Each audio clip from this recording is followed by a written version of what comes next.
Hero and King attempts to challenge conventional game structures, tropes, and engagement paradigms. Drawing from the Deleuze-Guattarian concept of assemblage, it is an attempt to exteriorize the assumed filiations of game design, deconstructing and reconstructing the elements that define role-playing games. Like all games, Hero and King is an assemblage composed of heterogeneous agents, images, narratives, background music, code, monsters, and NPCs. While each of these elements functions independently, their interaction creates something emergent, a video game. Traditional RPGs assume that heroes must embark on quests, defeat villains, and restore order. But this assumption is not inherent to the medium itself. It is a coded expectation, an arbitrary filiation. With Hero and King, I explores what happens when these filiations are exteriorized, disrupted, subverted, and transformed into alliances. RPG Maker, the engine behind Hero and King, was designed to facilitate the creation of classical fantasy RPGs. Its built-in assets, tilesets, character sprites, and default mechanics promote a particular kind of narrative, the hero's journey, the quest-driven adventure, the binary of good versus evil. This structural limitation creates a huge assemblage of amateur games that reproduce the same tropes with minimal variation. However, the proliferation of so-called shitty and stupid games in RPG Maker, games that seem unpolished, unstructured, or absurd, exposes the medium's potential for deterritorialization. These shitty and stupid games break free from the constraints of good design and, in doing so, ridicule the underlying assumptions of majoritarian game development. Mesmerized by those shitty and stupid games, I made Hero and King. It begins in an epic setting, built with all RPG Maker's default resources where the hero embarks on epic quests, defeats the Demon King, and saves the princess and the world. The hero was, however, immediately faced with a sarcastic royal servant in collusion with the Demon King. The Demon King is in love with the Human King, but the Human King wants to marry the hero. Enemy NPCs are no longer threatening. Villager NPCs stand in the hero's way instead of offering help.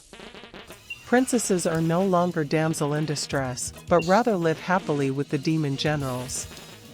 The fantasy world does not have any more filiations left, so I moved on to other genres, and my immediate targets are pornographic games. I made the hero trapped inside various situations where unfortunate heroines in pornographic games used to be.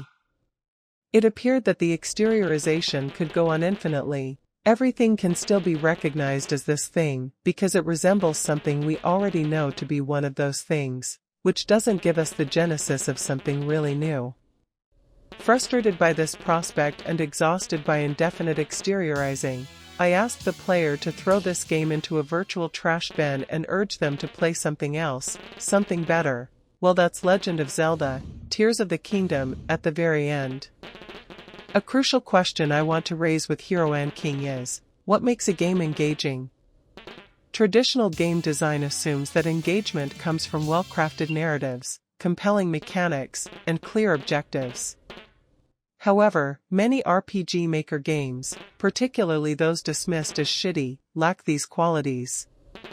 They are neither challenging nor narratively deep, yet they continue to circulate in online communities. The game, The Stan's Parable, a parody of the Stanley Parable, epitomizes this phenomenon. It mimics well-known game tropes, but offers nothing beyond surface-level resemblance. The game's creator actively discourages players from playing, insisting that better games exist. Yet, paradoxically, it is precisely this lack of engagement that compels certain players to continue. In Hero and King, engagement is similarly questioned.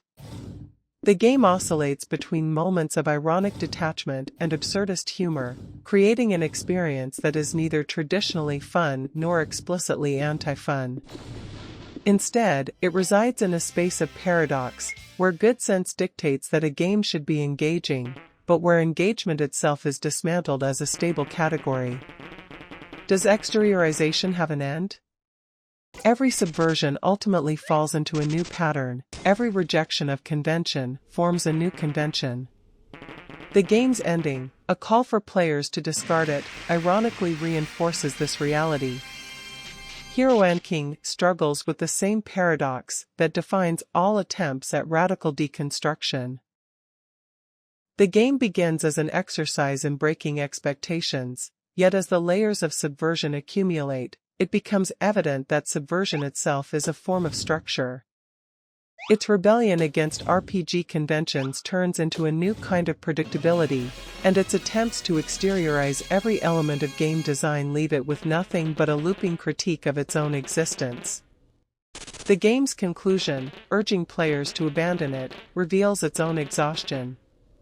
If every convention can be exteriorized, and every exteriorization is reabsorbed into a new convention, then what remains?